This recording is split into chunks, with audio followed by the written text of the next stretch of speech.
और सीधे आपको लिए चल रहे हैं। भारतीय जनता पार्टी इस वक्त प्रेस कॉन्फ्रेंस कर रही है। ऑब्लिक घमंडिया गठबंधन की घटक दल तमिलनाडु के डीएमके के मंत्री उदयनिधि जो स्टालिन जी के बेटे हैं, उनका जो एक बयान आया है उससे ये मोहब्बत के दुकानदार का असली किरदार अब पूरी तरह उजागर हो गया है। क्योंकि हम ये कह रहे हैं कि ये कोई आइसोलेशन में दिया गया बयान नहीं है। This is not an statement given in isolation, but it is having a complete consequential sequence. आप पिछले कुछ समय से देखिए, बिहार के शिक्षा मंत्री पहले हिंदू धर्म ग्रंथों के बारे में बयान देते हैं, ये भी INDIA ऑब्लिक घमंडिया के घटक दल हैं।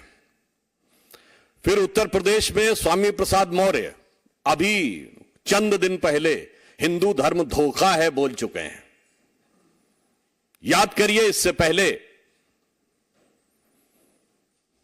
कर्नाटक में वर्तमान में PWD मिनिस्टर सतीश झारकीवली, जो कांग्रेस पार्टी के हैं, मुख्य घटक घमंडिया गठबंधन का, ये बोल चुके हैं हिंदू शब्द बड़ा गंदा है, जब ये कार्यकारी अध्यक्ष हुआ करते थे कर्नाटक प्रदेश कांग्रेस के।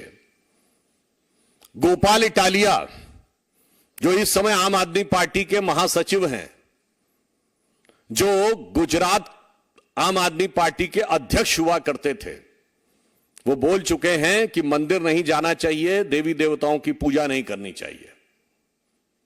और अब उससे पूर्व के भी दौर की बात याद करें तो जब ये सत्ता में थे, जैसे आज आदरणीय गृह मंत्री जी ने बात याद दिलाई है कि क्या कहते थे, मुस्लिम should have first right over the national resources of India. इन्होंने अपने मन से तथा कथित हिंदू आतंकवाद की पूरी थ्योरी गढ़ ली थी। याद करिए, जनवरी 2013 यूपीए सरकार के गृह मंत्री सुशील कुमार शिंदे जयपुर में यह बयान देते हैं कि हिंदू टेरर कैंप्स चल रहे हैं। और जब सदन में उनसे पूछा जाता है, आप होम मिनिस्टर हैं, आपने बयान दिया है तो सबूत दीजिए, तो अपना स्टेटमेंट विड्रॉ कर लेते हैं कि मैंने ऐसे ही कहा था।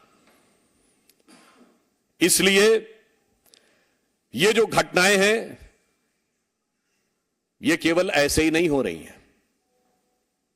इससे पूर्व भी तमिलनाडु में कोलत्तूर गांव, पेरम्बूर जिला,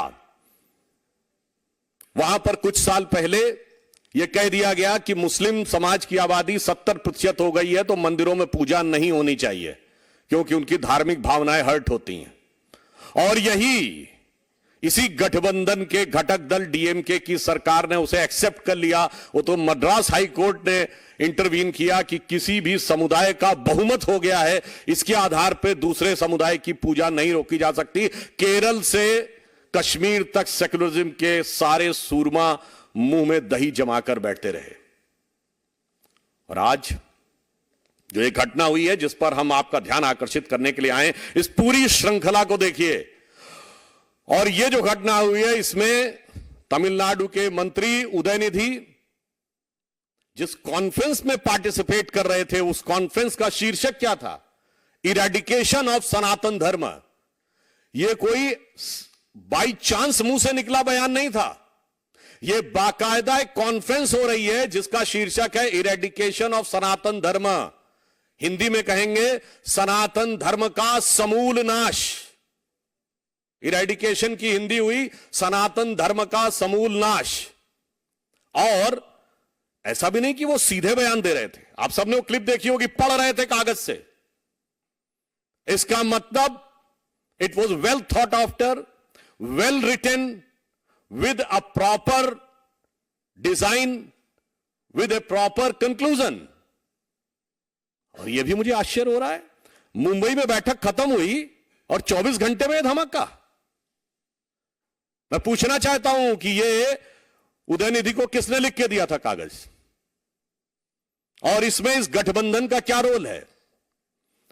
मुंबई में आपकी बैठक खत्म होती है और 24 घंटे के अंदर आप ये बोल देते हैं कौन सी योजना बनाई थी आपने।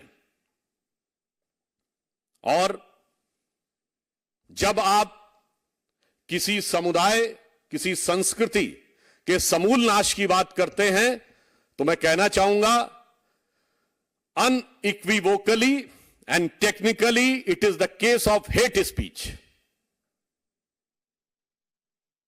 And we are not having any ray of hope from any government of this INDIA/Ghamandiya Gathbandhan. So I would like to remind that the Honorable Supreme Court of India has given an observation that they will take a suo motu cognizance of any hate speech. So I hope that the Honorable Supreme Court will be keeping an eye and will be having the strict vigil and will take appropriate step on this utterly unequivocal, damaging, violence-provoking hate speech, because it is not only insult, it is saying eradication, means to finish. और मैं यह भी कहना चाहता हूं कि कई बार ये कहा जाता है कि we want to digress the issue.